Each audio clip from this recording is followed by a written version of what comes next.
These are opening stages of what will be a broad and concerted campaign. Here comes your guardian policeman. Please do not shoot me. Then listen to my instructions. I'm trying to do it. Don't talk! Listen! How can you be certain that all of the people killed pose an imminent threat to the United States? There's no doubt that civilians were killed that shouldn't have been.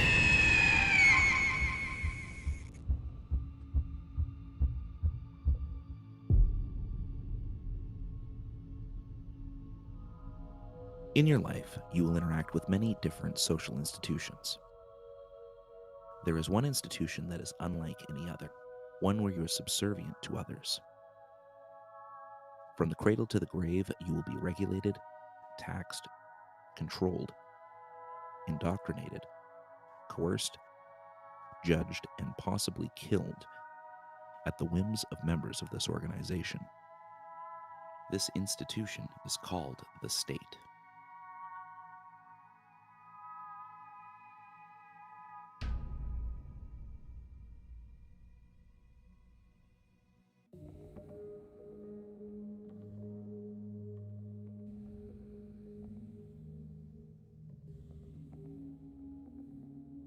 Well, if we're talking about human history in the largest sense of the word, that is to say, Homo sapiens has been around for 200,000 years. The state was invented only, even at the most charitable estimate, 8,000 years ago. And then it only touched a small portion of mankind. So the fact is that most of human history has been a history of statelessness. If you ask yourself how long people have been ruled by states on a sort of massive level, I ask myself, at what point in history do you imagine that more than half of mankind would have experienced regular tax collection, right? Once a year or something like that. There might be plunder from time to time, right? But irregular, episodic, and the existence of a state in most people's life did not come into being for more than half of mankind until around 1600. If we take the history of mankind as a day, the state comes into being at about 11:30 at night, right? And it becomes hegemonic at sort of 11:40, right? 11:45 or 11:50. And the thing that qualifies this, of course, is that there's a whole lot fewer Homo sapiens around in these early days.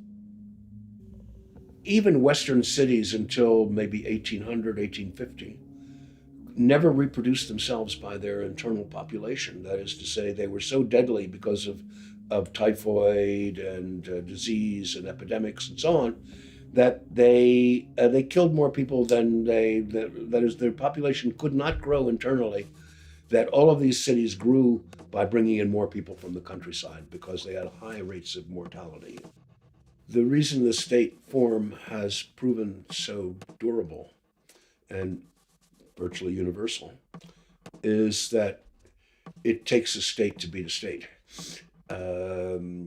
And so if you think of the early states, that is, the early states were all founded in floodplains where you had concentrated agriculture and could concentrate a large population.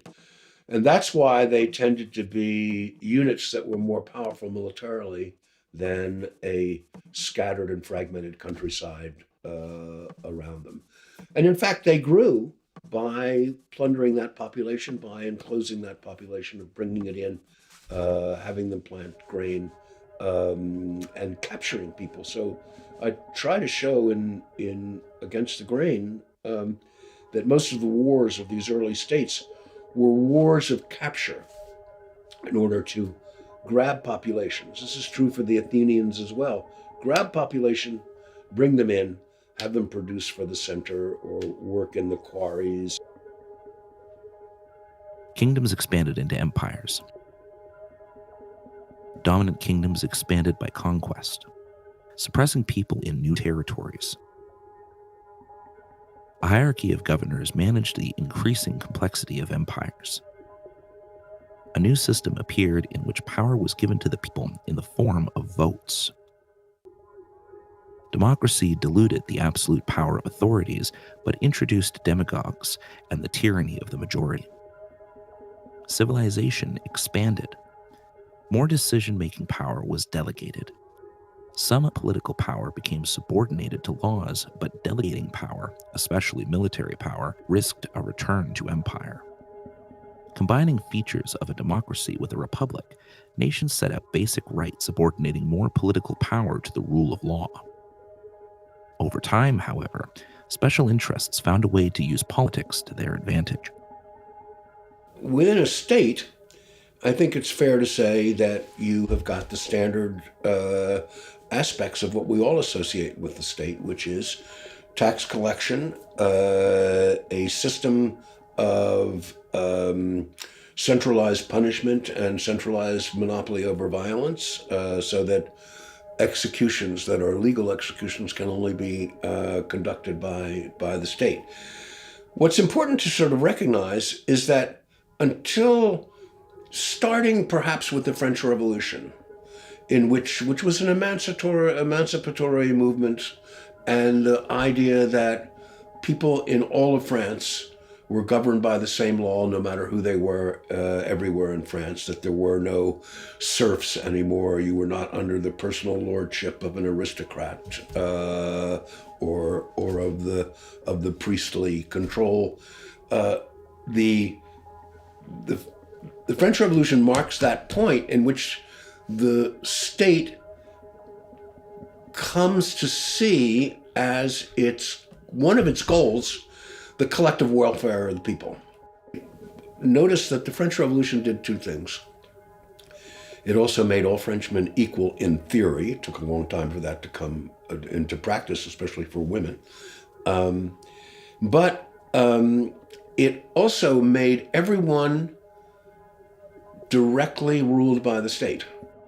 As populations increased, states grew more sophisticated, controlling not just law, taxation, and the military, but eventually education, social services, central banking, and much of the economy. Laws inform citizens what rules the state has decided they will obey. What began as a codification of norms became a way for special interests to control others. The Protestant Reformation made people, the idea is that everyone can interpret the Bible on their own. So they start thinking of moral decrees from God, and now legal decrees from the state as what's written down on paper and issued by a sovereign. This is the statist way of thinking, and it's not what law used to be until the modern revolution of the modern concept of the state, which is only about 200 or 300 years old, like the Westphalian concept of the state. So Madison is probably the pivotal person in American history as the scrivener of the Constitution, as the chair of the House of Representatives committee that drafted the Bill of Rights. He believed, we know this from what he said in his retirement, that he gave us a government which was liberty of individuals granting power. It wasn't like in Europe where power, kings reluctantly granted liberty. So in Madison's view, the American system was the inversion of the European view. Unlike all the strictures imposed on us by states, states themselves are chaotic. States aren't required to follow any rules. There's no rule of law. That's a mythology that we cling to.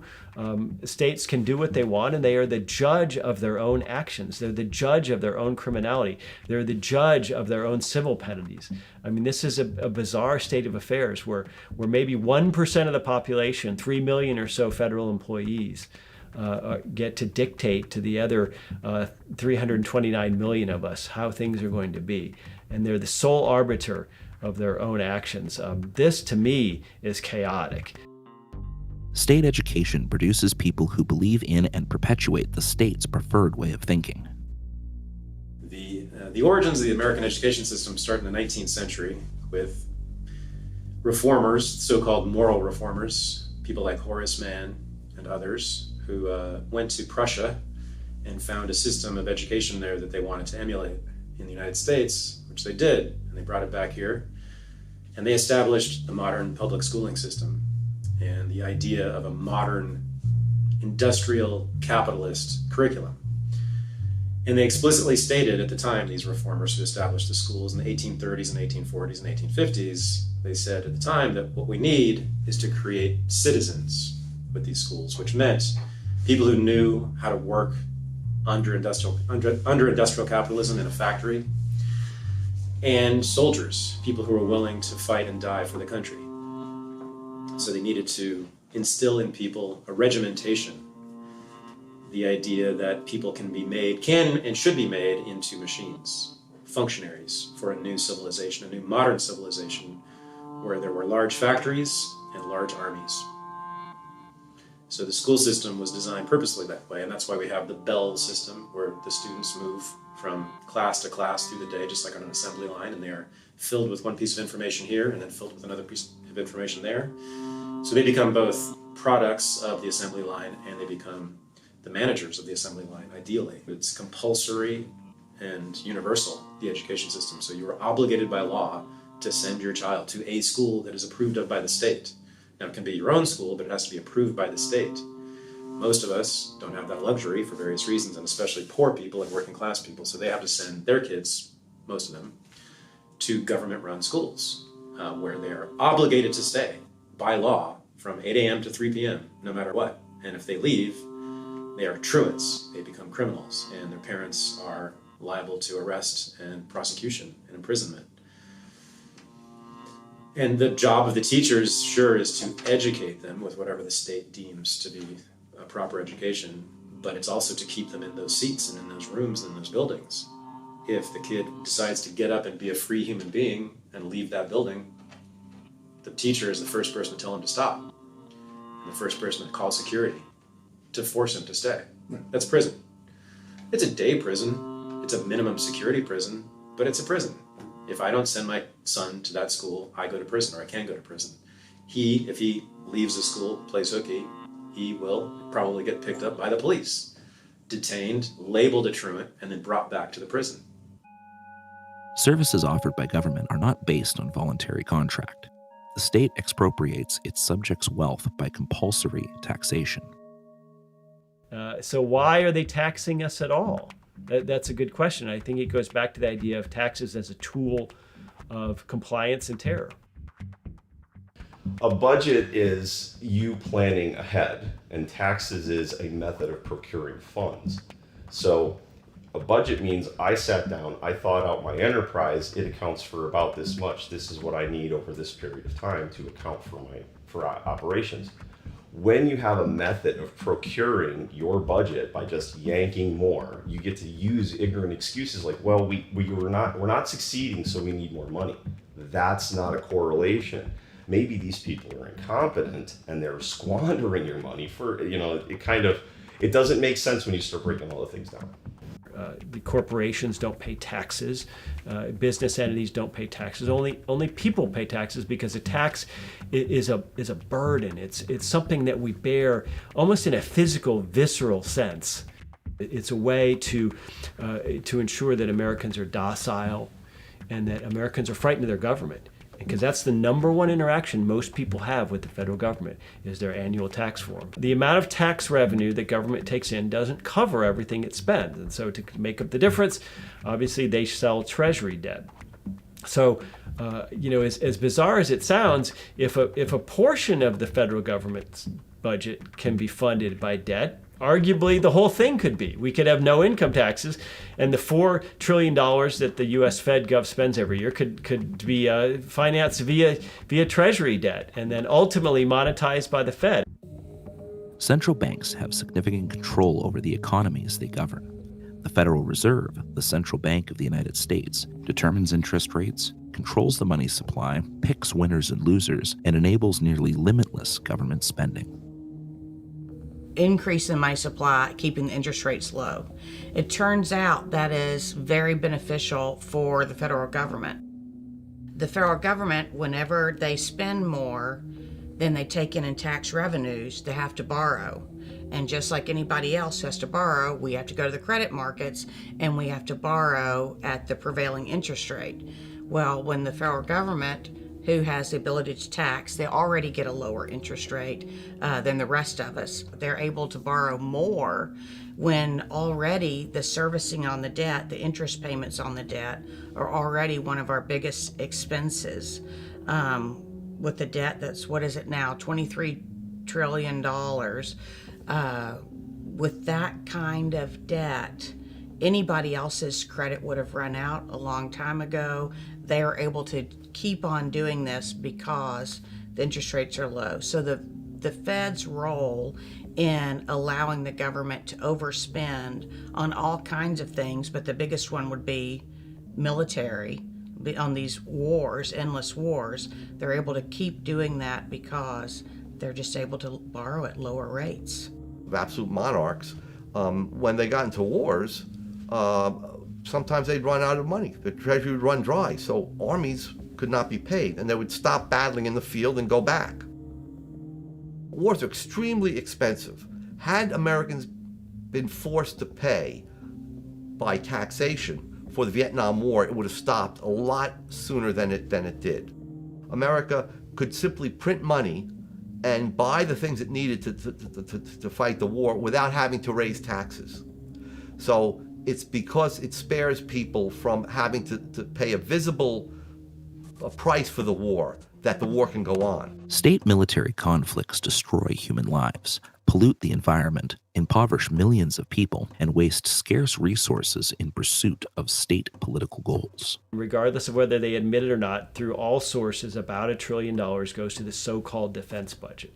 Now, that not only includes the $600 or $700 billion to DoD, but also State Department, a lot of U.S. aid, a lot of other things in the federal budget are really defense spending masquerading as something else. Well, government's too big and we need to cut spending. If they're not talking about defense, if they're not talking about entitlements, they're not being serious. There's no amount of cutting we could do in any other part of the government that would make a meaningful difference. As Randolph Bourne famously put it, war is the health of the state, right? The state benefits in lots of ways, directly and indirectly, from war. I mean, everybody remembers Orwell's 1984 and the idea that war was so endemic that you didn't even know who the current enemy was, and they kept switching it around, right? So people didn't care. They just knew that they were constantly in a state of warfare, which of course allows the state to justify a lot of infringements on personal and community liberty that we would normally not tolerate, right? Oh, well, we're in a time of war, so we have to read your emails and we have to spy on what you're doing and make sure that the enemy hasn't infiltrated, our midst. The reason that most people go along with that, albeit, with some grumbling, is because they have been told we're at war. We're at war with terrorists who would want to blow up airplanes and want to hurt you, and etc. So you've got to sacrifice some of your liberty for the security that we, the government, offers. Well, this is an example of the U.S. government creating problems that it has the appearance then of solving. We created a problem in Libya with our foreign policy of regime change of the Gaddafi regime.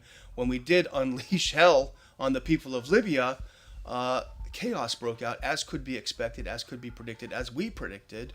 And that also, then that in turn requires more intervention because you had jihadists moving into Chad and Niger and elsewhere. So you had to create more intervention to solve the problems that your intervention creates. But the U.S. uses jihadists, they use extremists as cat paws. They use it in Syria.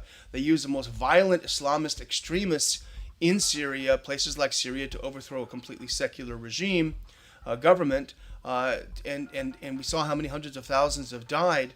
The global war on terror is ramped up and ramped down on Washington's as Washington needs new enemies or doesn't need new enemies. It's fabricated. In the very least, it's something that's created by our foreign policy.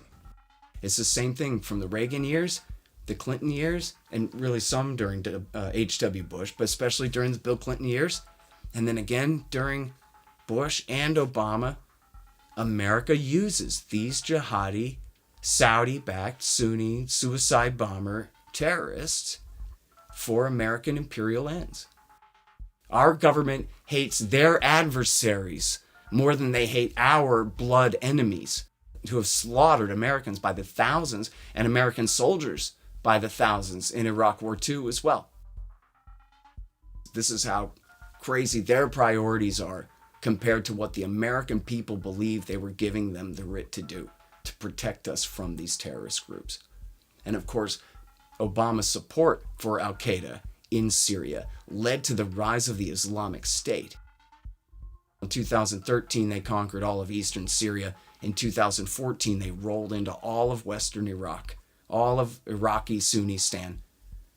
And the Islamo-fascist caliphate that had been bin Laden's wildest dream from the attic he was hiding in, and had been George Bush's most phony propaganda from the era of his terror war in Iraq, had become true. Bush opened up western Iraq, and then Obama backed them to the hilt in Syria to such a degree they were able to erase the Sykes-Picot border between Syria and Iraq and declare a brand new Islamist caliphate. And they had seized a territory the size of Great Britain, which they held for 3 years before America had then, guess what, of course, had to ally with the Shia in Iraq, the Badr Brigade, the Iraqi Shiite army, and all of those Iranian-backed militias. America flew as their air force. The same guys our government wished they hadn't fought for in Iraq War II, they ended up fighting for them again in Iraq War III. And even now, our special operations forces are embedded with these, well, certainly the Iraqi army, but essentially 1 degree away from these very same Shiite militias. The ones that Donald Rumsfeld had used back in 2005 when he called it the El Salvador option. His death squads to hunt down the Sunnis. We're playing that same game right now. And so America is on both sides of this terror war all over the region. Same kind of thing is going on in Yemen. The war in Yemen is against an Iranian-backed group called the Houthis, who have taken over the capital city.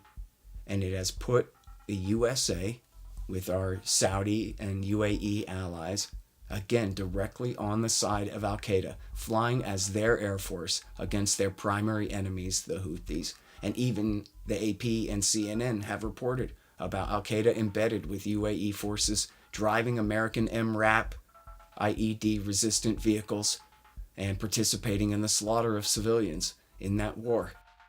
Again, with America flying as al-Qaeda's air force against an enemy that has a friendly relationship with Iran. Not that Iran attacked us. At this point, it seems like through the Clinton, Bush, Obama, and now into the Trump governments, to see that this bait and switch continues on should mean to the American people, to any of us, libertarians or anyone else, that this government is not fit to be our security force. Our security is not its priority. Democide is when a government kills its own people. In the 20th century, it's been estimated 256 million people were killed by their own government. That's 6 times greater than the amount who died in wars. Government and the military, the U.S. military, and other militaries around the world, but primarily you want to look at communist countries or socialist countries who killed vast numbers of their own populations. I think that's the greatest indictment against socialism and communism, is that the Soviet Union killed millions of its own people, starved them to death with famine. They did the same thing in Red China, where tens and tens of millions of their own citizens were killed off. And so government, particularly when you see where the level of government is highest, and that's in socialism and communism in particular. Cambodia is another example where a high percentage of the Khmer Rouge regime killed off millions of Cambodians. So the biggest problem in the world in terms of modern history has been communist dictators killing off their own citizens. Numerous arguments have been used in attempts to justify the state's authority. For a time, it was the divine right of kings. More modern justifications argue the state's authority comes from the consent of its people, often referred to as the social contract. There are basically three versions of social contract. There's like the explicit contract theory, the implicit contract theory, and the hypothetical contract theory. But the explicit contract theory might sound like a straw man, but it's not. So it's the theory that some people actually literally got together and said to each other, hey, let's establish a government. Like they literally explicitly agreed with each other, either writing it down or saying it in words. That might sound like a straw man. Nobody thinks that really happened, but actually John Locke thought that happened. So he thought that with all of the cities, there was a time like when a city was first founded, there was a time when the founders got together and explicitly agreed that they were going to set up a government for their city. Okay, and then, so it was explicit for the first generation. Then according to Locke, it's only implicit for the later generations, okay, because he's not totally stupid. But the explicit contract theory, that's basically not true. So the governments that control, the land existing today, almost all of them got it by conquest or usurpation. This is discussed in David Hume's famous essay of the original contract. So conquest meaning like a bunch of people sail from Europe over to this place that we're in now, and they just kick the shit out of the people who are living there and take the land. And that's how we have control of the land, okay? Usurpation is where, there's a government and then somebody just like takes over the government by force. Like there's a military coup, they set up a new government. The hypothetical contract theory is a theory that, people would agree to set up a government. This didn't actually happen because you weren't actually given a choice and there was already a government when you were born. But if somebody asked you and if you were rational, you would have agreed to have a government, right? And then, so that makes it okay to impose a government on you. Okay, now there are some cases where a hypothetical agreement is valid. Namely, it's valid if it's impossible to actually ask the person, and you have good reason to believe that they would in fact consent based upon their actual beliefs and values. So there's an accident victim who's been brought into the hospital and they're unconscious, and you need consent to operate on them, but the person's unconscious. The doctors go ahead anyway, and the argument is, almost certainly this person would consent to be operated on because almost everyone values their life, and etc. But it doesn't work if, first of all, you can ask the person and you just don't want to because you're afraid they're going to say no. Okay, so then you cannot appeal to hypothetical consent. Secondly, it doesn't work if you say, they would consent if they had different philosophical beliefs from their actual beliefs. So no, you can't do that, right? So, and that would be required for the hypothetical consent to the government.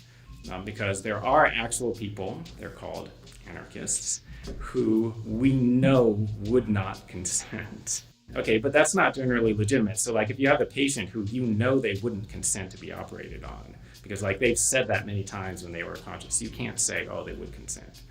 Also, if you have the patient and they're perfectly conscious and you just don't want to ask them, that's not legitimate. You can't say, I don't want to ask the patient because I'm afraid he might say no, so I'm just going to argue that he probably would say yes, or we're just going to gas him and then do the operation. You can't do that, right? Okay, that's the situation with the government. Why is the government not they could ask us. They could, the IRS, when they send out your tax return, they could have a question on it that says, do you agree to the federal government of the United States? And then if you say no, then you could get a full refund of your taxes. I wonder why they're not doing that. And it's not because they already know everyone would agree. It's because they know too many people would not agree. And then they would have to give back the money, and they don't want to give it back.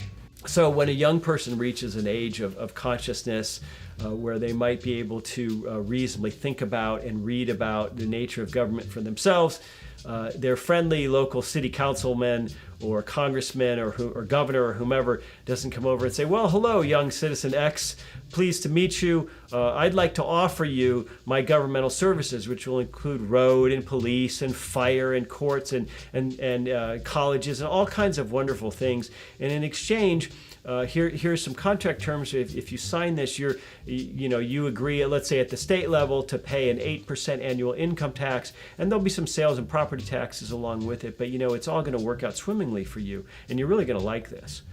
And so this young person takes a look at it and says, well, that's interesting. I appreciate this, and you haven't stuck a gun in my face, at least yet, but I'd like to shop around a bit. Well, hold on a minute. It turns out there is no shopping around. It turns out that this contract being offered to you is kind of one-sided.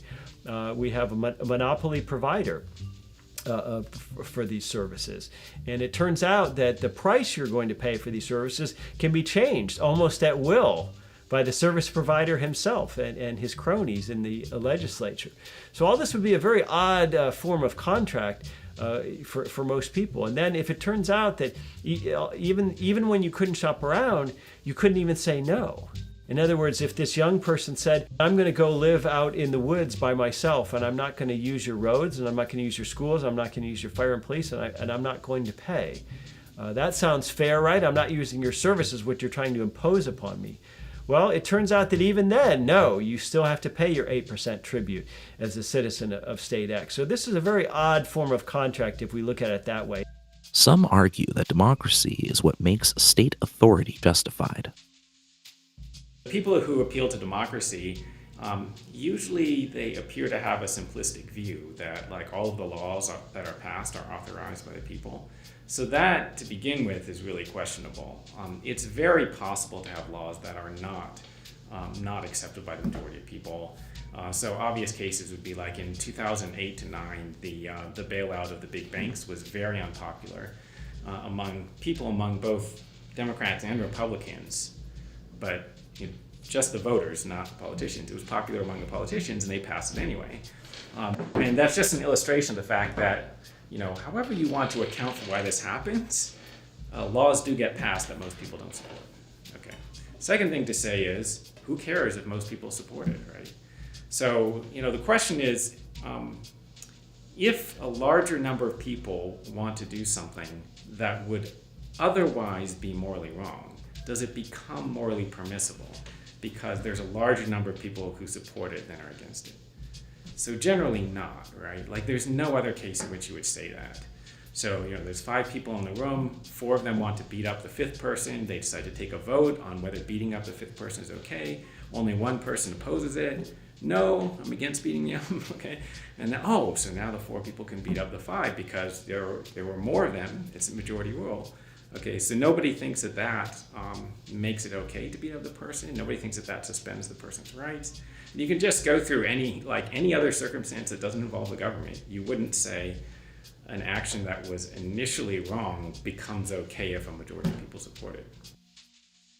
So as the great Tom Woods always says, it's my favorite analogy ever.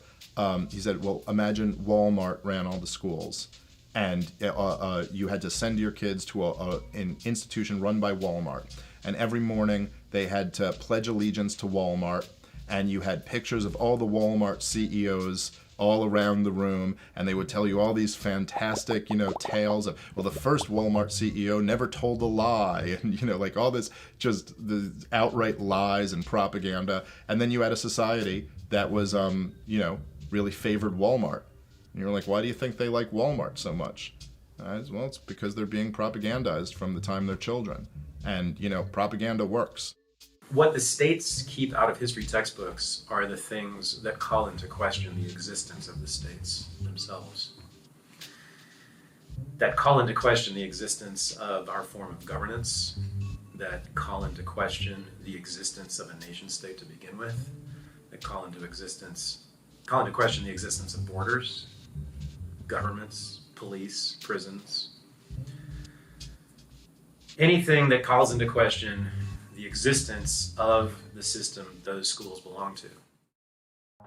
State overreach is a perpetual threat to individual liberty. The state insists on scrutinizing the lives of its subjects, but resists reform, transparency, and accountability. The individual actors in government are not bearing the costs, the net costs of their actions. If you want people if you want individual rationality to lead to group rationality, you need some mechanism such that when I take an action, I bear most of the net costs. I get the benefits and pay the costs.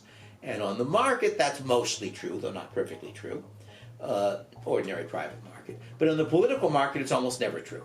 That if I vote for the bad candidate and he gets elected, the costs of that are distributed around at least my country and maybe the world. If I'm a judge and I make a decision that sets a bad precedent, I'll never know that it was a bad precedent. I'm imagining a precedent which changes the legal system just a little bit, and a very small change in the legal system might produce costs of, say, $100 million a year. Huge amount of damage for one person to make. Commerce Clause, for example, which gives Congress only the power to regulate interstate commerce, and which to Madison, regulate meant to keep regular. Marshall and his colleagues in subsequent courts have interpreted to allow Congress to do nearly anything it wants. The color of your shirt, the thickness of the soles on your shoes, the pigment on the paint, the brightness of the lights, the curvature of the lens, all these things are absurdly regulated by the feds. So I think there's really two reasons why businesses feel the need to lobby and interact with the state. So one, they want to get privileges over their competitors, and they want to try and get some sort of subsidies, tariffs, restrictions, monopolistic grants of privileges that can give them an edge over their competitors, so they act as political entrepreneurs. The other tendency is that their competitors are also doing the exact same thing, as well as other interest groups, so various ideologues, reformers, socialists, unions, etc., and they feel the need to basically block hostile regulation that's coming in threatening. So in other words, they have to play both the offense and the defense. So they're in the political arena to secure benefits and shape regulation to their advantage. I remember one time that a cop said to a friend of mine, he caught a friend of mine, we were 14, and he said he smelled weed. And we actually weren't smoking weed. And he could have easily caught us like an hour later and we probably would have been, but we weren't smoking weed. And my friend was really scared, and he got in his face and put a flashlight right in his face, and he said, "Are you scared? I want to watch you piss your pants in front of me," to a 14-year-old child. If a police officer stops you, you don't have, even if you know that you're innocent, you don't have the freedom to tell them, "No, I don't want to deal with you." No, they have a monopoly on force. They can initiate force, initiate violence, up to and including killing you if you do not abide by what they have to say. A pretty close state to absolute power in the dynamic of a cop, particularly a cop with a teenager, but in general a cop. I mean, like even things will be like, well, I didn't consent to that search. Well, what happens if a cop says in court you did? It's your word against the cops. Who are they going to side with? They side with the cop every time. So there's two dynamics. There's one that power corrupts, and so you give people this power. None of us do well. International law is a legal system that is created without an overarching sovereign. In a sense, it mimics anarchist law. It's a bunch of different states, and they interact with each other in an environment where there isn't a higher power that hands down what the rules are of the game and how everyone shall behave. The international system is self-governed in the sense that all the states work together, at least ostensibly, as equals. So international law, I believe, can serve as a model for how we could imagine the possibility of a stateless order, because we do have 200 citizens of the world which don't have an overarching super sovereign. So it's possible to have peace among actors that are decentralized and that are sovereign with respect to themselves and don't have an overlord that forces them to comply with some kind of set of rules. So the Hobbesian idea that you can have order among individuals without a government to tell them what to do is sort of disproved by the existence of the international order and international law.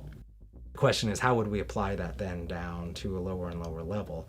And the key issue would be just to keep adding more and more choice among people actually living in these places in terms of different legal systems that they can choose from, different societies, and so on.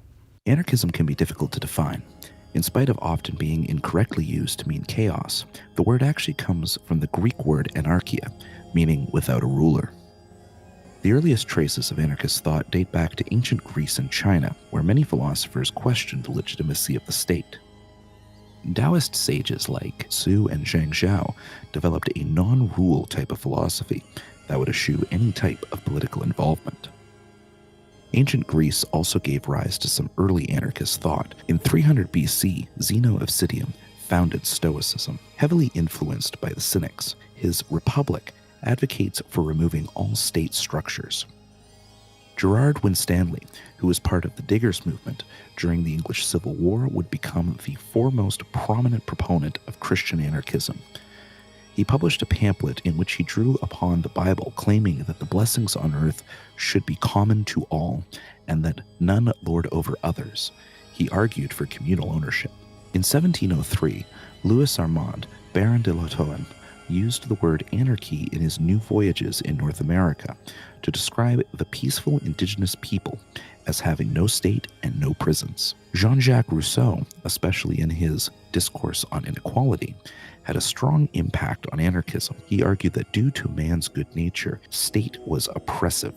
In 1793, William Godwin would write one of the first anarchist texts inquiring concerning political justice. Around the end of the 18th century, Godwin was the first to use anarchism as the name of a philosophy which would ultimately be popularized by the end of the 19th century. Max Stirner, who wrote The Ego and Its Own, Stirner advocated for a more radical type of individualism. Stirner argued we are all egoists, doing everything for our own advantage. Stirner did not believe there were rights or transcendent morality, labeling such things as spooks created by the powerful to oppress. Left anarchism has a rich spectrum of ideas, bridging ecology, labor relations, social and sexual inequality. Authors like Murray Bookchin and Noam Chomsky were strongly associated with left anarchism, particularly anarcho-syndicalism. Emma Goldman was a prominent anarchist activist, once known as the most dangerous woman in America. She was born in what is now Lithuania and moved to the U.S. in 1885. She heavily influenced and lectured on anarchist philosophy, women's rights, and social issues of the day.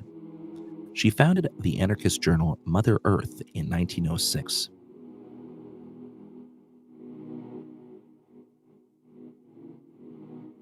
Voltairine de Cleyre was an American anarchist and contemporary of Emma Goldman, who ultimately advocated for anarchism without adjectives, foregoing descriptions such as individualist, communist, mutualist, or collectivist. She was staunchly against the state and the existence of a standing army.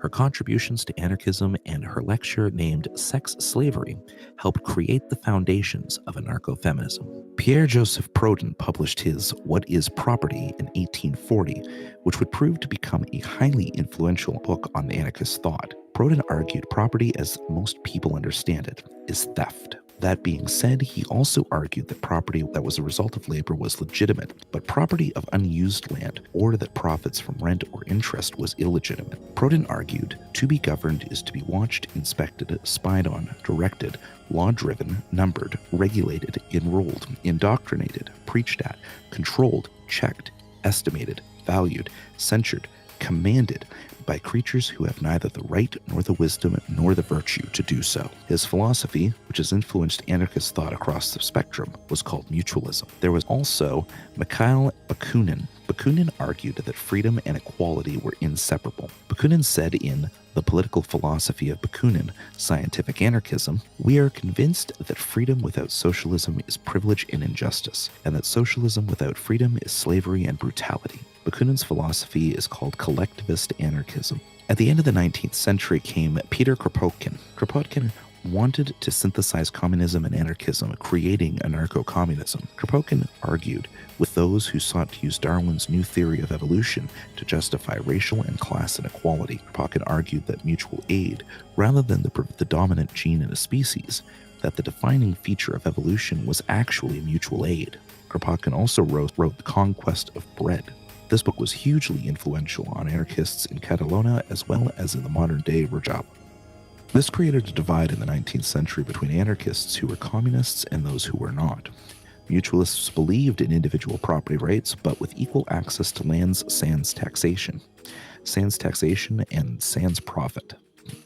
Anarcho-communists, on the other hand, believed the community rather than the individual should be in control of property, removing all market transactions, and would adopt the Marxist principle of from each according to his ability to each according to his need. There were also anarchists in America who were influenced by both Proudhon's mutualism as well as by classical liberalism. Josiah Wharton, who put his theories to the test with a labor-for-labor store, Cincinnati Times store, in which trade notes were issued backed by the promise of labor. This was the first store to function this way and actually proved quite successful before Wharton decided to close shop in order to pursue colonies based on his understanding of mutualism. Warren's settlement, Modern Times, whose name would later be changed to Brentwood, had no government, no clearly defined laws, and no money, yet absolutely no crime and very little commotion. Another American anarchist, Benjamin Tucker, said of Warren that he was the first man to expound and formulate the doctrine now known as anarchism. Speaking of Benjamin Tucker, he was another anarchist who described himself as an unterrified Jeffersonian. Tucker's focus was on his fear of central planning, fearing that it may have destroyed any hope for either anarchy or central planning. A more controversial claim of Tucker's, echoed only by anarchists hostile to communism, was anarchism is a word without meaning, unless it includes the liberty of the individual to control his product or whatever his product has brought him through the exchange in a free market, that is, private property. Whoever denies private property is of necessity an anarchist. Gustav de Molinari wrote The Production of Security in 1849. Murray Rothbard would consider him to be the great innovator in the market provision of security.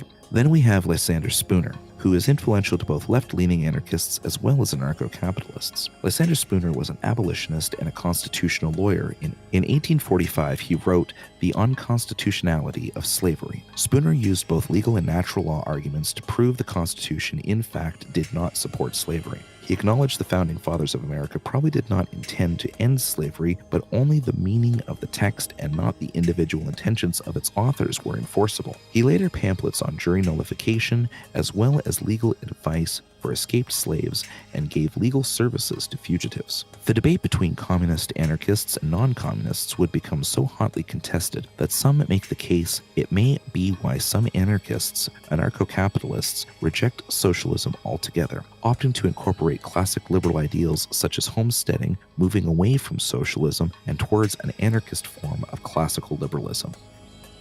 Anarcho-capitalism is a school of anarchism that advocates individual autonomy and private property. What happened was that over the last several centuries, starting in the 17th and going up to the 18th and 19th century, we had a march, an upward march, not of course every day, but basically an upward march of freedom. And the death of the old order, which was statism and serfdom and slavery and theocracy.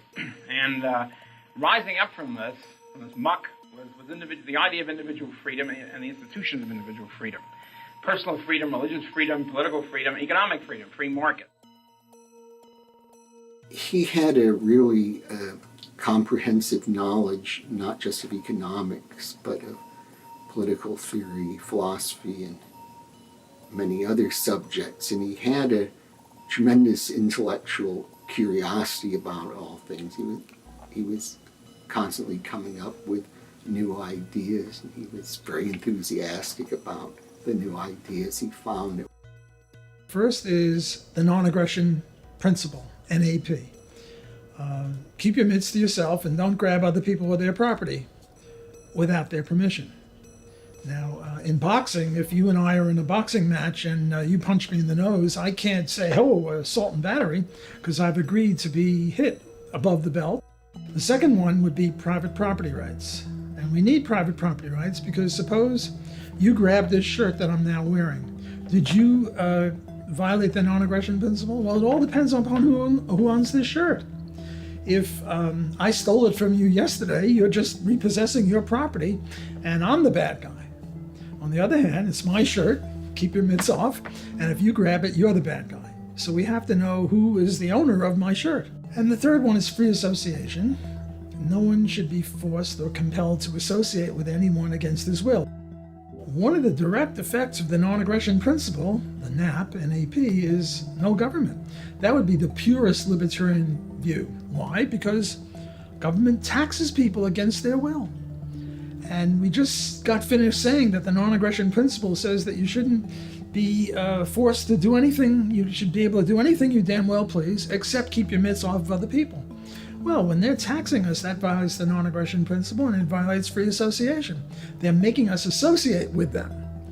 And where do we get that from? I didn't sign the Constitution. The idea that rights are simple and clear and therefore you can eliminate everything by, you can solve all problems by showing you can't do that because it violates rights. And some of those, I guess my favorite counter to that, which comes from Bill Bradford, who was the editor of Liberty magazine. He's no longer alive, unfortunately, but he was an interesting guy. And he says, all right, this is my memory of his example. You happen to be you fall off your balcony on the 15th floor of an apartment building, unfortunately. But fortunately, there's a flagpole coming off the balcony on the 14th floor, just below you, and you manage to grab hold of that. It doesn't break, and you're going hand over hand back to the 14th floor balcony to get on it and get down. When the owner of that apartment comes onto his balcony and he says, that flagpole is my property, not yours, let go. Do you? Well, if the answer is that you don't, we have to either say that's because you're a bad person, you've just violated his rights, or you have to say it is morally legitimate to violate rights when enough is at stake, which is basically what this comes to. But once you've conceded that it's morally right to violate rights when enough is at stake, now you've abandoned the moral argument against almost everything. I know lots of people have different visions of what this looks like. But let's say we're talking about an extremely decentralized covenant community where people just come together and form communities where they sign a contract and I agree to live in this place and follow these rules. And as I argue in some of my essays, this is probably the likely way that most people would live. A lot of people imagine that, oh, well, I'll just go out and do my own thing out in the countryside and no one will bother me. This is, of course, an extremely naive way of looking at things, is that your neighbors would probably just come and try and take your stuff away. So most people would congregate into a group of some kind and then agree to give up certain prerogatives in order to amass their resources and put together a private security force and so on.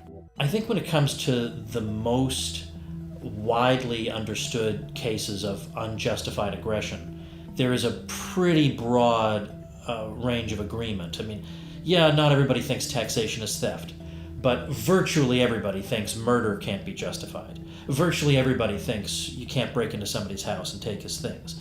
And that's the baseline we operate from. And if there are a handful of people who don't accept that, well, that's what we have self-defense for. I think it's just a numbers game. Like, it's just how many people believe in the moral legitimacy of the ruling class, because people say, well, how do we end this and how do we end that? And there are people using cryptos to undermine the extortion racket, which is awesome. There are people who are big on Second Amendment rights and we need guns, so we have the right to, so we have the ability to forcibly defend if they do this, which I'm fine with that too. But to me, it's a numbers game. Like, if there's only a few of us, we're doomed. You can run off and hide in a cabin in the woods or something and you might get away with that. But I want to see the whole world become free and rational and moral. Agorism is the school of anarchist thought developed by Samuel Edward Konkin III. Konkin advocated for peaceful counter-economics with the intent to starve the state of funding. Sam and Neil were driving across country, actually. They were at college in New York, and they were driving across country, and they worked out the details of agorism. And Neil put it into his book alongside Knight. If I recall correctly, Sam was supposed to have a book come out, but he couldn't find the publisher. So Neil, who he's friends with Heinlein and a lot of different authors, he was a little bit more established in the writing scene. he put out alongside Night, and that was really the foundational text of agorism.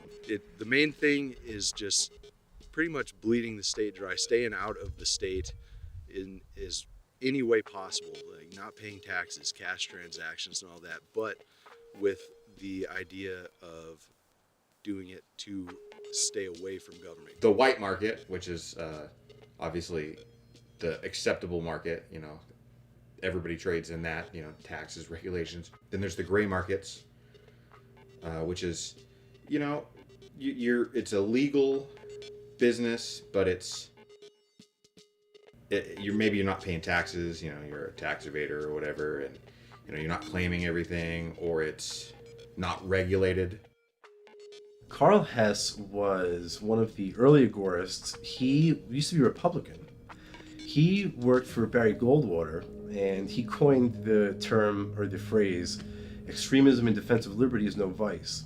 And eventually he became more and more of an anarchist, and he got in with Sam Conkin and all those guys, and he wrote Community Technology, which is a little, I hesitate to call it a book because it's so small, it's really just a booklet, where he describes his whole experience in the Adams Morgan neighborhood in Washington, D.C., where he creates this whole farm in an urban environment. And what's really striking to me is that if you can do that in Washington, D.C., you can do that anywhere. Nobody is capable by revolutionary action of overturning great social systems. It has never been done. There hasn't been a revolution by armed force ever in the history of the world. What we have had is changes of management very often, but no revolution. Crypto-anarchy. So the idea is essentially that the use of cryptography will help us subvert or undermine the state. And I think that's absolutely huge to where we are in the future. Not just in terms of blockchains, but also, like we said, in terms of Tor as well. So when we combine the two, again, we have things like the Silk Road, where you can buy and sell at will whatever you want to whomever you want without any form of regulation or censorship by Congress or your governor or your state legislature. Crypto-anarchy is, that is to me what's going to save us. And I think the crypto-anarchists have become essentially a wing of the agorist movement. Anarchy is just normal life that happens all around us every day. When we walk down the street, we all have a vested interest in just having a society where we deal with one another peaceably and we deal with one another in ways that we feel are justified and win-win. I mean, anarchy is just in the air around us. It's not something abstract. It's just human beings doing what they want to do voluntarily, without force, without coercion. We can distinguish between individualist anarchism, which is based on private property ownership, and other types of anarchism that are more of a communitarian kind that don't recognize private property. I think that by anarchist societies, and by anarchism in general, compared to its popular use as chaos, disorder, violence, and so on, the anarchism ought to be understood as forms of cooperation and mutuality without hierarchy. I think the developers would develop towns and cities, and people that lived in towns already and so on. Those would be the public areas, let's say, would then be owned as almost as stockholders. People in the town would be stockholders in those public areas. But I think you could have any number of organizations where people come together and form a variety of communal organizations, own communal property, have communally owned towns and cities and so on. Those could all certainly meet the definition. I think the key component there is that you would have a lot of choice about where you would live. In 1860, Paul-Émile Dupuit coined the term panarchy, which is a system that recognizes the individual's right to choose any form of government without being forced to move from their current locale. Panarchy, to me, is one of the next stages of human social evolution. instead of pure anarchy, okay, which sometimes you might think of anarchy, or some people might think of anarchy as just being utopian, being fanciful. Panarchy is a way of describing arrangements where we don't make any sort of judgments about the kinds of civil association that people want to enter into, but they do that rather freely. And what's interesting about panarchy is it's different from polycentrism, which is another fancy P word that just means we're breaking up power into smaller jurisdictions and allowing for people to vote with their feet. If they don't like this jurisdiction, they can go to the other one. Polycentrism is this idea, and it's really important. You can join your Republican or Democrat or Socialist or what have you association and in your home. So instead of joining a party that fights over who gets to control 350 million people, say, a panarchic state of affairs would just be, if you believe in joining a kibbutz, or you believe in the Singaporean healthcare system, or if you believe in some other set of governance arrangements, be they hierarchical or decentralized, you can join those and you can exit them if they're not working out for you. You get a market in governance that is divorced from territory. We have to ask ourselves now in this day and age, why is it that rules have to be attached to territory always and in every case? They don't need to be. And in fact, for most things, the rules we live under are an artifact of conquest, or an artifact of, I was born on this patch of soil that long time ago was conquered by somebody who makes the rules on my behalf. It doesn't have to be this way. But the panarchist says, let's try different experiments and let's see who joins what civil associations, and then we can just have mechanisms for settling disagreements between those civil associations. Whether or not anarchists should utilize politics to try to shrink the state is a hotly debated topic. Recently, on the federal level, we got a right to try bill, which says that if you are suffering from a terminal disease and there's some experimental drug you might be able to take, we're going to give you the option to take it. But that began as on the state level, as a series of states began introducing right to try laws. Now, there's no authorization for a right to try law on the national level. They were just doing it. And as it turns out, they paved the way for a liberation that occurred on the national level. And you can go down the 10th Amendment Center. You can go down the list of the various initiatives they have, and you'll see how many of them there are on such a wide array of issues that might appeal to both left and right. If I look through the history of so-called states' rights, in the first, let's say, 150 years of American history, what do I find it being used for? Well, I find it being used to defend the freedom of speech, to defend against unconstitutional searches and seizures, to defend against a military draft during the War of 1812 that was proposed that some people like Congressman and then Senator Daniel Webster thought was unconstitutional. But in fact, they were even used to fight against slavery. And we see that not only in the personal liberty laws, which were used to fight against the fugitive slave laws that existed in the 19th century. We have states, for example, refusing to allow the federal government to use its facilities, to use its jails to hold suspects, or to let any state official take part in running after a fugitive slave or anything like that. The whole thing is the principle of secession, I think, is very, very good. I sort of lean toward the nonviolent approach, but I always support secession. And I think that the founders made a mistake by not having that in the Constitution, because that would have restrained the government. If we could have, as individual states, leave the United States anytime we want, they would have been much more reserved in the abuse of the rights that the states should have and the rights of the individuals within the states. Secession is an approach you take when you have irreconcilable differences. That's in effect what happens.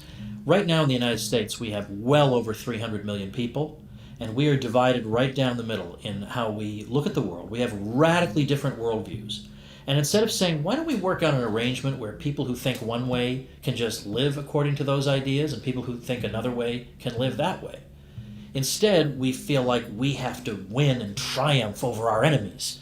Well, there has to be one way to think that dominates the entire country.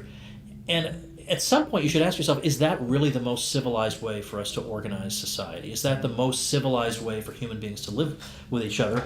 And I'm inclined to think that it would be better if we said, look, we just don't have the same vision for what society ought to be, and instead of every 4 years having a low-intensity civil war with each other to see who's going to ram ideas down the throats of the others, what if we say, well, why don't you live your way and we'll live our way, and we'll see, let the best man win kind of thing. I think the idea that, people just keep voting for someone who's better than the last clown that was in there, or that, we just got to wait for the Republican or Democrat systems to reform themselves and to offer us some new candidates, that clearly isn't working. People have been trying that for a really long time now. And so I think if you're disgusted by the current system and you agree the current system is crazy, the very least you can do is stop legitimizing it by voting every 2 or 4 years, because that's really the fig leaf that they hide behind, is to say, this system is voluntary in a sense because look at these leaders were democratically elected. So I would just say I do believe most of the victories you're likely to have are going to come at your local level. You have no chance of influencing the U.S. Senate to do anything. But on your local level, well, you could, you might even know your local state legislator. I mean, he might actually live on your street. There is a possibility that you could get some tax repealed or some onerous regulation repealed. The next level of libertarianism below that would be minarchism. Ayn Rand, Robert Nozick. And there they support the non-aggression principle, but they allow government, very minimal government, to have armies, courts, and police. Armies not to export democracy, but to just make sure bad guys don't come from abroad and attack us. Police not to make people virtuous, but to just make sure that murderers and rapists don't do their thing and leave victimless criminals alone, like prostitution and drugs. Everybody's a minarchist. Who's not an anarchist. Joseph Stalin was a minarchist. Bernie Sanders is a minarchist. If you're just going to say, well, I think the state should do X, Y, Z, well, why not X, Y, Z and A, B, C? And while we're at it, E, F, G, and a whole bunch of other things. I mean, either you're guided by first principles or you're not, and you're just in the realm of preferences. And, anarchists get accused of being utopian, but there is nothing more utopian than a minarchist. The idea that a state will stay restrained because it just decides it doesn't want more power. We're going to create a monopoly on the initiation of violence, and they'll probably decide we'll only stay, a certain reasonable size. Well, I mean, how much empirical evidence do you need to disprove the idea that that's even possible? And in fact, there's a pretty strong correlation between relatively small states becoming the biggest states. It's not a coincidence that the United States of America, which started as this experiment in restrained government, with all these brilliant thinkers who wrote all about checks and balances and divisions of power, well, now it's the biggest state that's ever existed in the history of humanity. The most effective strategy for bringing about a stateless society is not politics at all. I don't think we're going to send our prayers up in the voting booth and hope that the authorities grant us this kind of supreme freedom.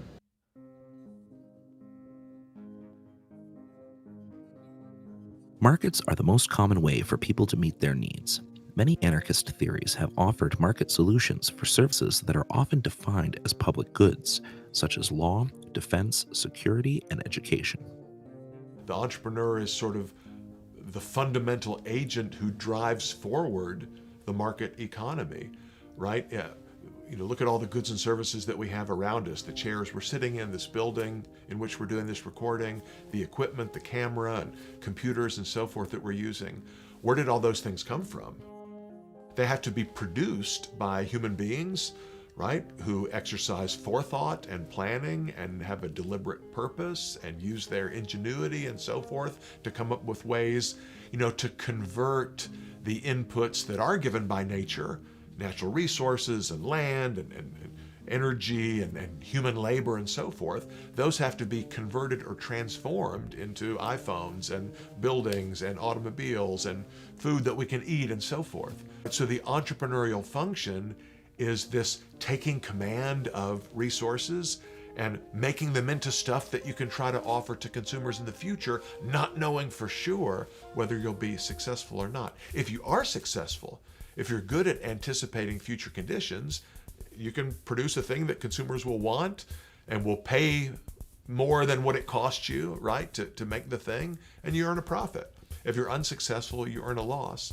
It's this constant pursuit of profit and desire to avoid loss that animates the process of production and makes all this stuff around us available. As Ludwig von Mises said, it is impossible to picture a market economy or to have a picture of a market economy without the entrepreneur.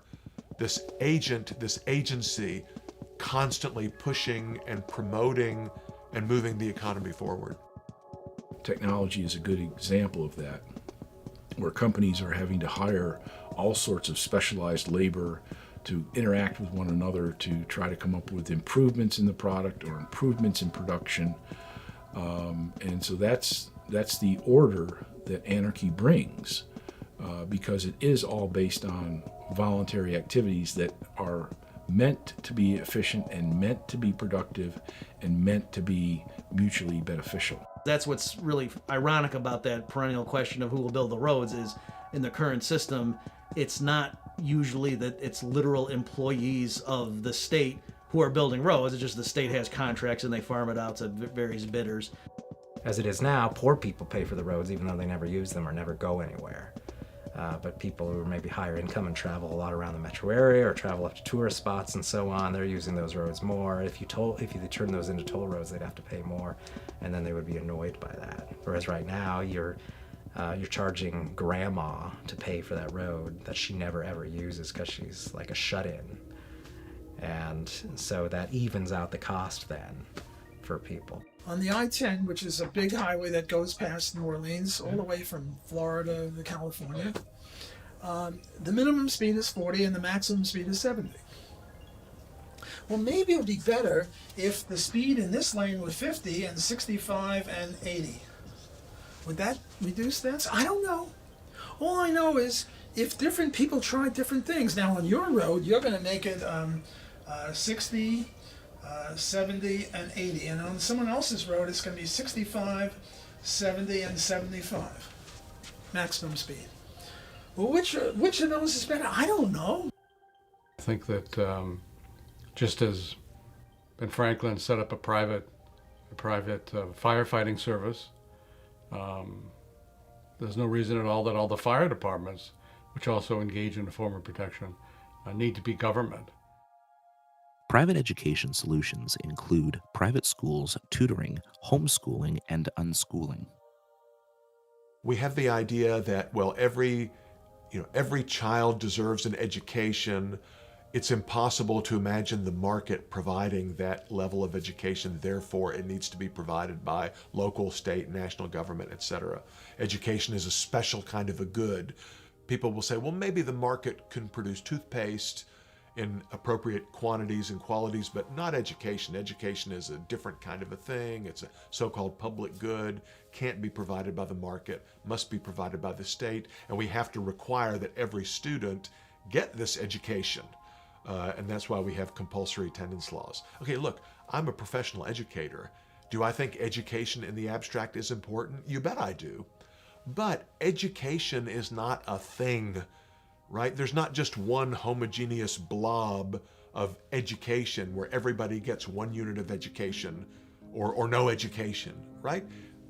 Education is just like any other good or service on the market, right? We don't actually consume education, something in the abstract, but we read books, we attend classes, and as adults, right, you can hire a consultant to educate you on something. You can watch a documentary film like this one and educate yourself. You can read a book, you can talk to somebody, you can participate in a discussion group, you can go online, right? There are all kinds of ways that we get educated, but the things we consume are specific, discrete, marginal units of a thing that I read or a lecture that I heard or whatever. And Are those things bought and sold in markets? Yeah, ask Amazon.com or any, or Hollywood or a college or university, a for-profit college, university, or school. Of course, people buy educational goods and services all the time. The current government educational system emphasizes a general curriculum where everybody learns the same thing. So you have survey courses in college on Western civilization, right? Everybody learns the same thing, and you're told what to think about it.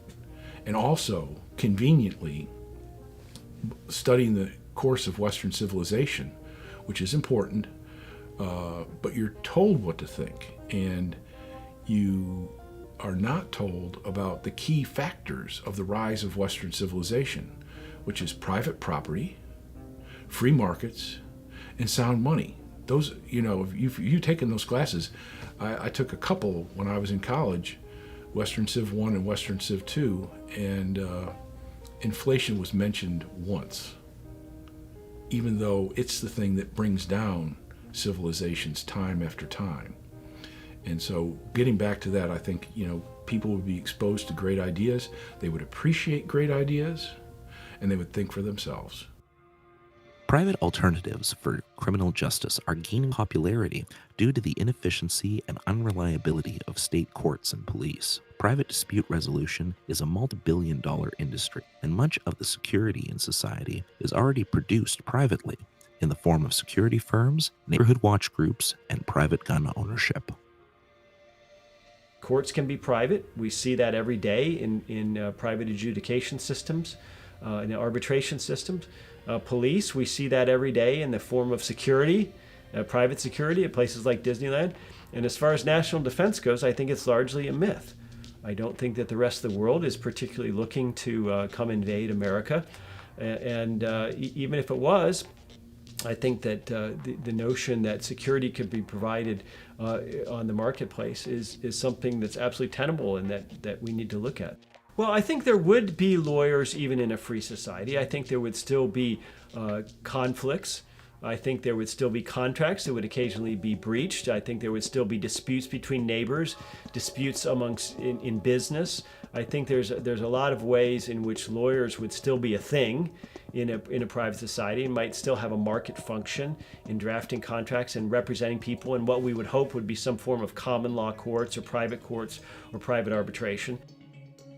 Well, for normal sort of police services, I think the way people would think of it nowadays, just with private agencies fulfilling those services, and notice the big difference here is there would be competition.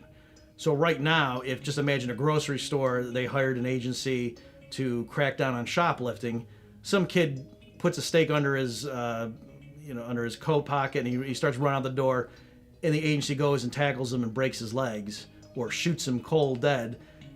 That would be bad for business. That particular agency would go out of business, and so over time you would see police, what we think of as the job of the police, would be handled by competing private firms in a very efficient but also humane manner. You didn't have prisons, for example, in earlier societies, which were much less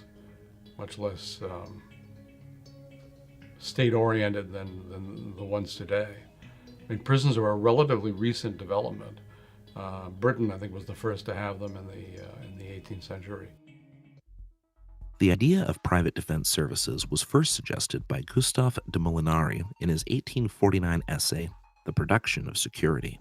When we think about the private provision of military defense, it's important to always use an apples-to-apples comparison. So it's true that a relatively small city, no matter what they did, wouldn't be able to repel Nazi Germany, for example. But by the same token, neither did France. And France used a conventional state military to defend itself, and it lost. So the claim from the anarchist camp is always that for a given group of people, other things equal, they will be able to better defend themselves if their defense is left to voluntary market provision than if the government monopolizes and tries to take over that enterprise. So as far as a city of 25,000 people defending themselves, we don't know exactly what they would do, but the point is any money they spent on missile defense or other types of defense would be better spent, because we can see governments notoriously spend way too much on military procurement. The amount they spend for a given missile or bullets or whatnot is more than the private sector analog would be. So for a given amount of expenditure, a smaller society of truly free people would get more bang for their buck, as it were. Also, the issue is they wouldn't be an offensive threat to anybody. So there would be no reason for a state to want to invade them, except perhaps for the ideological one, that it's awkward that there's this free society that's prospering. But in terms of why is it that governments largely go to war with each other, just like Switzerland, for example, was able to go through both world wars relatively unscathed, and it's partly because everybody knows they're not a threat to us.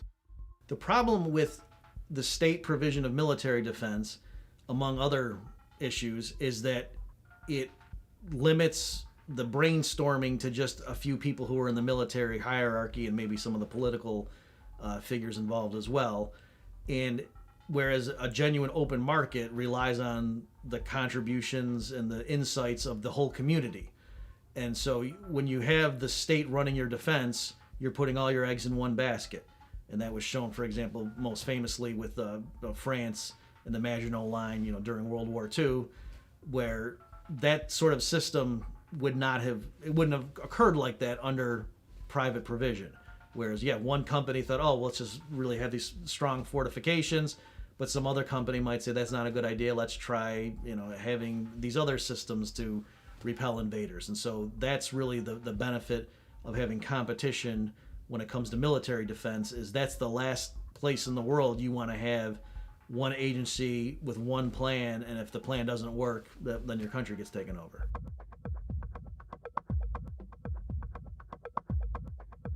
Entrepreneurial innovation has done more to diminish state power than most political action. Number one, 3D printers, right? CNC millers, ghost gunners. These are great options for people who want to be able to defend themselves, but not have to register with the state or go onto a government list. That's one of my favorites. Also, cryptocurrency miners, right? Just if you're mining for Bitcoin, you're engaging in counter-economics because you're helping people avoid the banking cartel. Also, Toure.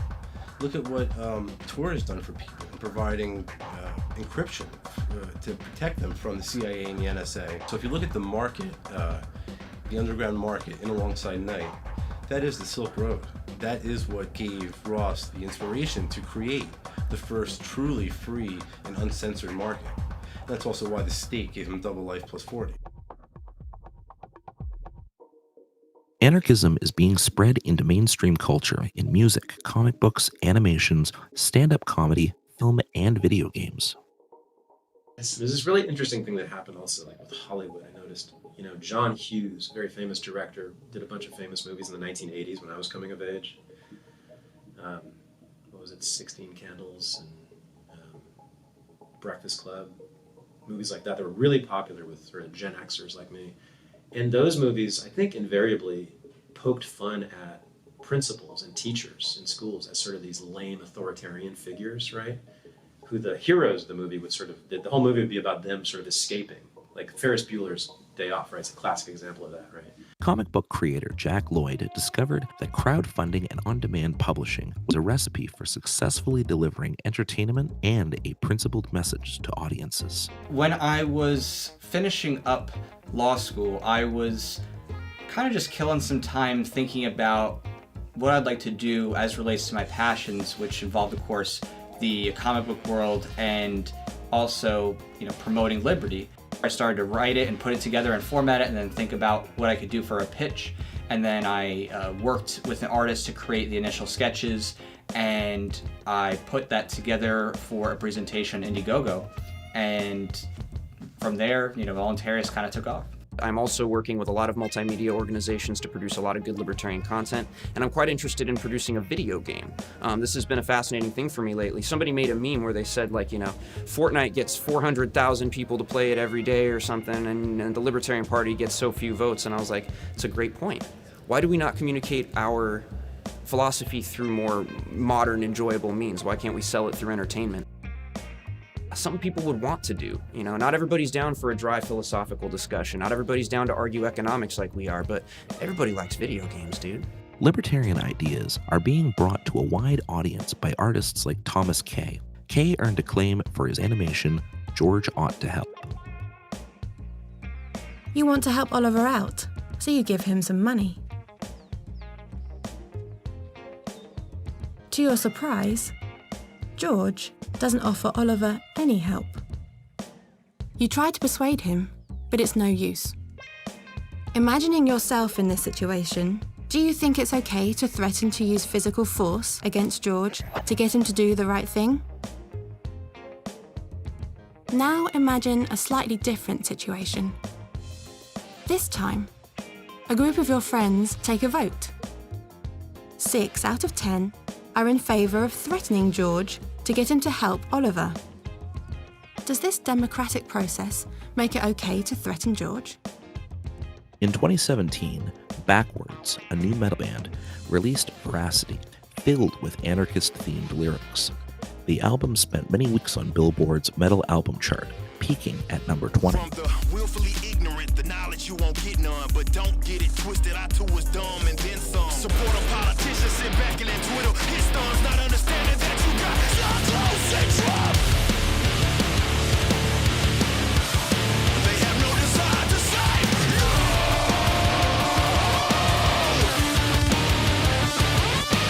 you. That was our first album, Veracity. And it was a hit. I would have never imagined that it would have got big as it did. But now we're going to be a lot more. You know, we all come from different backgrounds, and we want to make sure we express that. So we've already pretty much announced that it will be sort of this double-sided type of deal. We had 18 tracks on the first album. So upcoming album is gonna have roughly like 20 and stuff like that. So we're gonna, between our first 2 albums, we're gonna put out more music than, you know, people that have 3 albums out, you know, 3, 4 albums. But this time we're trying to just get a little more, you know, just mix it up a little bit. And I love it. I love the process, and also obviously with us being able to talk about whatever we talk about because we don't have any strings attached to us, right? It's a lovely thing. There's a lot of closet, definitely in metalcore, even though it seems to be a really leftist-dominated sort of subgenre. There's a lot of closeted libertarians in it because they're like, well, if I come out and say some of that, man, that's basically the end of their career. And this is why I think they're so attracted to us, and why, you know, I talk about it all the time about the void that we just simply feel, and just being us.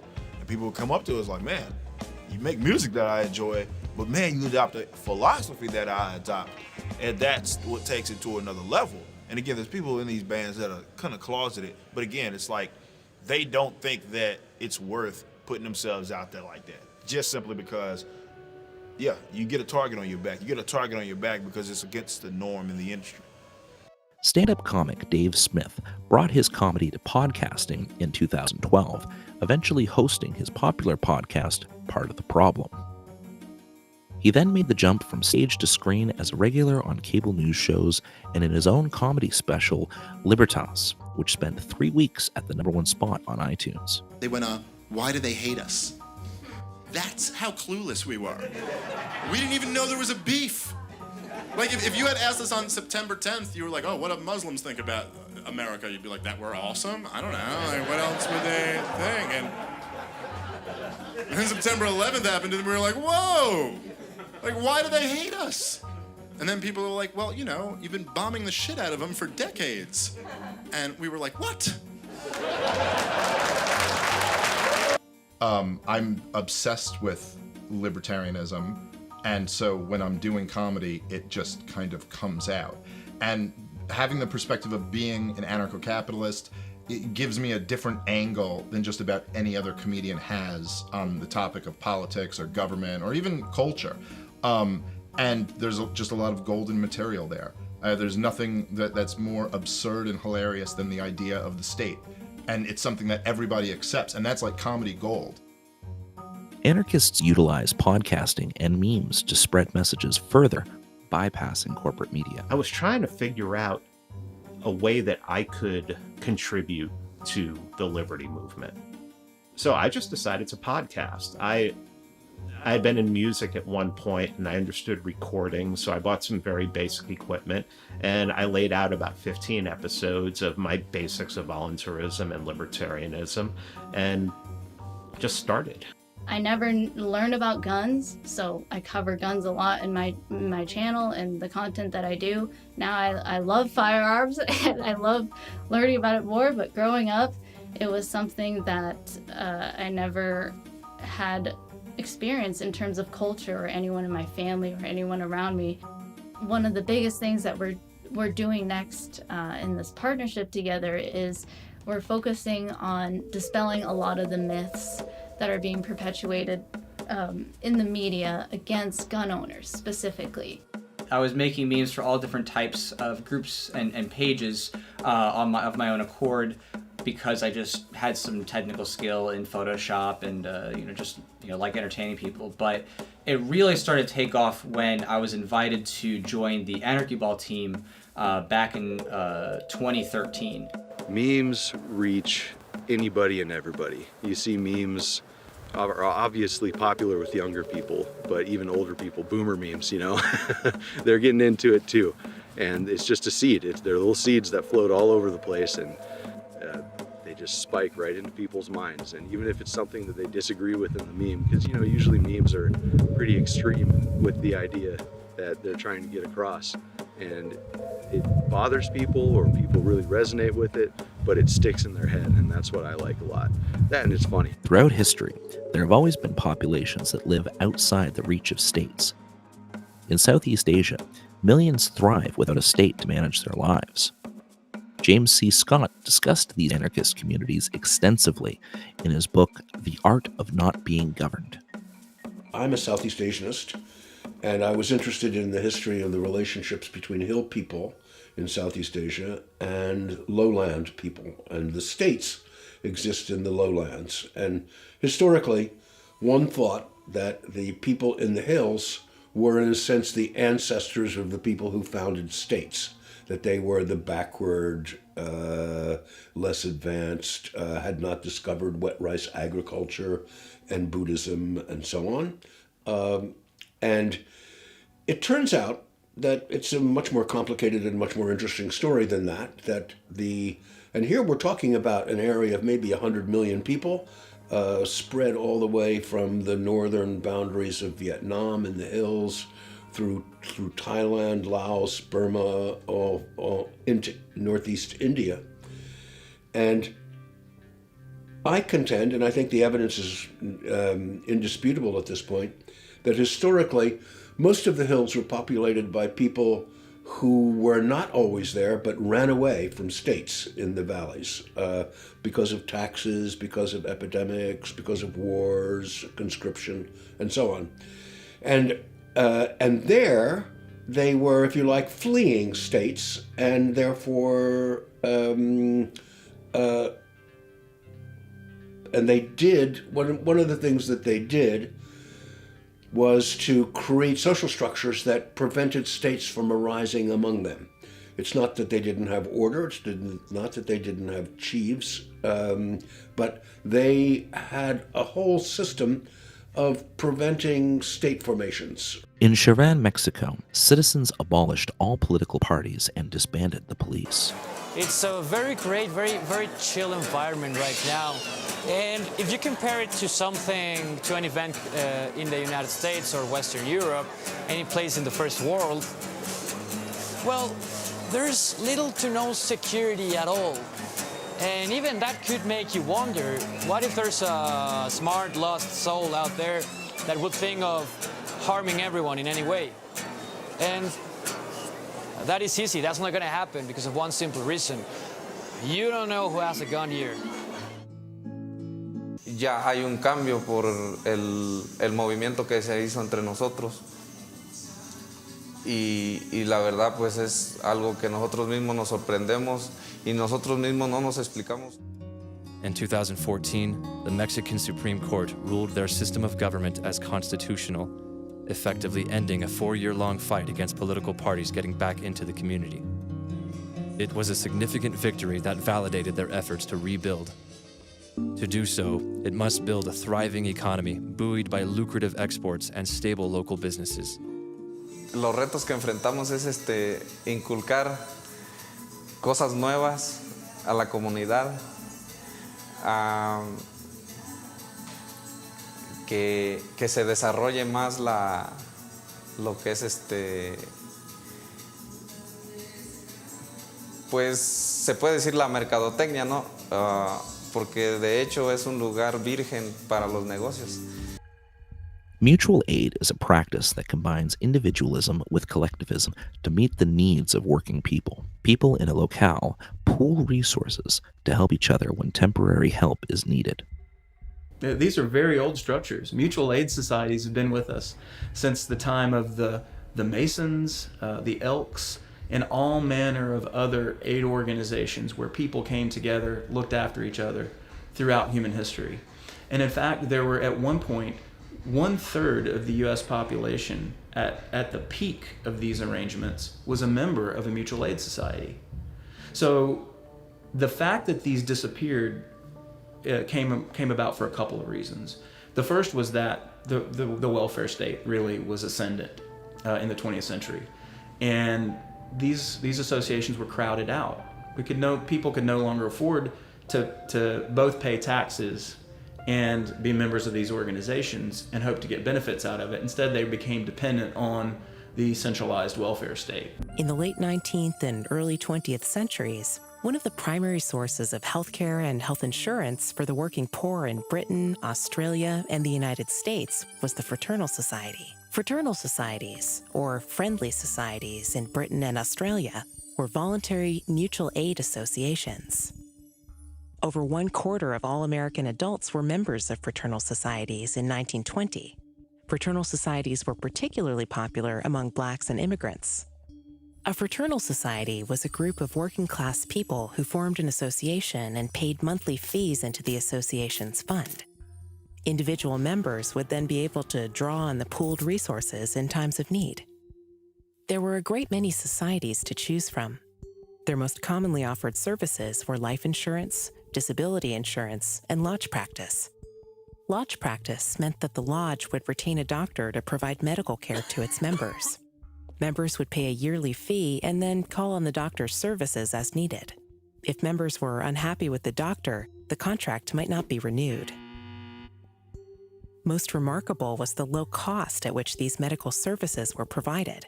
At the turn of the century, an average worker's daily wage would pay for a year's worth of medical care, much cheaper than on the regular market. Yet, licensed physicians competed vigorously for lodge contracts, perhaps because of the security they offered. This competition kept members' costs low. The response of the medical establishment, both in America and in Britain, was one of outrage. Many saw it as a blow to the dignity of the profession that trained physicians should be eagerly bidding for the chance to serve lower-class tradesmen. Such low fees, many doctors complained, were bankrupting the medical profession. Socially inferior people were setting physicians' fees. Voluntarism in Action, a philanthropic organization, raised over $250,000 in 2019 for hundreds of people in need. Food Not Bombs is a decentralized nonprofit organization that feeds the homeless. Food Not Bombs continues to expand their local outreach and service. Don't Comply is an open carry organization based in Texas. For 9 years, they've hosted the annual Feed the Need drive, where they issue food and blankets to the homeless. Based in Philadelphia, Black Guns Matter is a grassroots gun organization that teaches nonviolent conflict resolution and firearms safety. I started Black Guns Matter because we saw a need that there was a serious deficiency in Second Amendment information, firearm safety training and education, and just a general, understanding that we run this, that we the people, especially in urban demographics. So I wanted Black Guns Matter to reflect that, to give people an understanding of that. And then it kept snowballing, and we've gotten larger and larger, and more people are down with us. The leaders, whether they law enforcement, and when I say leader, I mean a woman or man that is doing positive things for and with and in the community. Whether they politicians or whether they clergymen and women, or whether they, you know, just guys, OGs, guys that did some time, they got some credibility. They love what we're doing. They know what time it is. They know the racist roots of gun control. As the state expands, it's easy to forget that everything the state does coercively was once done voluntarily for ourselves and each other.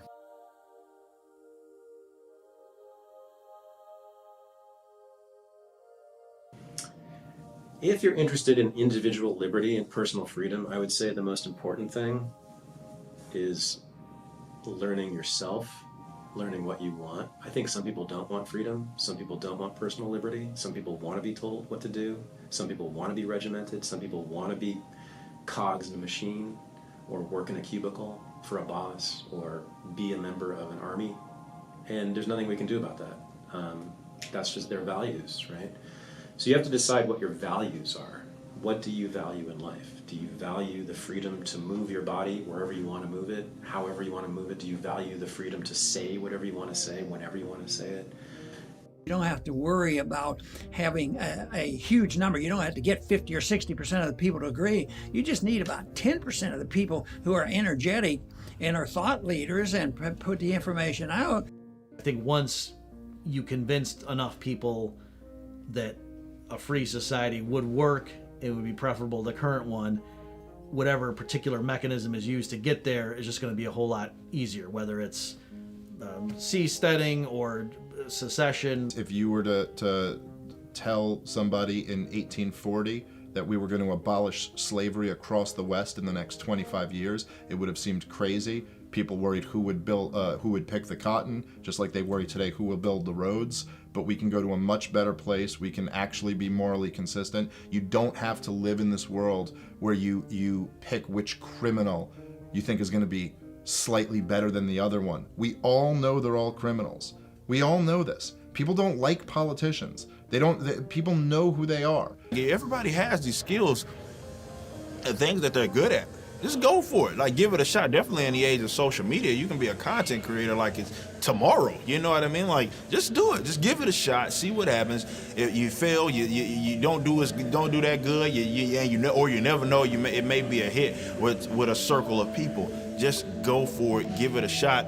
At this part, I'm still young. I'm only 28. But in the same respects, if I'm like, hey man, this is something I feel like I can do, I'm just gonna go do it. And if it doesn't work out, it just doesn't work out. But that can apply to each and every single individual.